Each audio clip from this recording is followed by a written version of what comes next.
සුබ දවසක් plant word YouTube නාලිකාවත් එක්ක එකතු වෙලා ඉන්න යාළුවන්ට මේ දවස්වල ගොඩක් වැස්ස. ඉතින් මේ වැස්සෙන් අපේ නයිමිරිස් වගාව කොහොමද ආරක්ෂා කරගන්නේ කියලා කියන්න තමයි මම අද ඔයාලට වීඩියෝ එකක් ගෙනාවේ. එතකොට මේක මගේ දවස් 70ක් විතර වයස නයිමිරිස් වගාව. එතකොට මේකේ තව දවස් දෙක තුනකින් මට හාවස්ට් එකක් ගන්න පුළුවන්. දැන් මේ ගස්වල කරල් පැහිලා තියෙන්නේ. සාමාන්‍යයෙන් දිලීර රෝගයක් ආපුවාම ඒක අපිට පාලනය කරගන්න හරි අමාරුයි. ඒ කියන්නේ වගාවට ඇතුල් වුණාන් පස්සේ ගොඩක් අමාරුයි වර්ෂා කාලයකදී එවැනි රෝගයක් පාලනය කරගන්න පුළුවන්. ඒ වුණාට අපිට ඒකට ලොකු වියදමක් සහ පරිශ්‍රමයක් දරන්න වෙනවා. ඒක නිසා අපිට ගොඩක් වැදගත් දිලීර රෝගයක් එන්න කලින් වගාව ආරක්ෂා කරගන්න එක.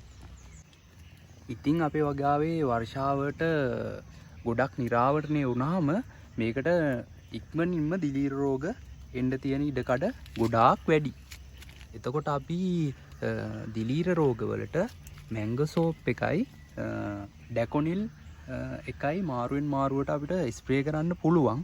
එතකොට ස්ප්‍රේ කරද්දී සාමාන්‍යයෙන් දවස් 5න් 5ට වගේ ස්ප්‍රේ කරාට කමන්නේ නැහැ. මොකද ගොඩක් වර්ෂාව අධික නිසා.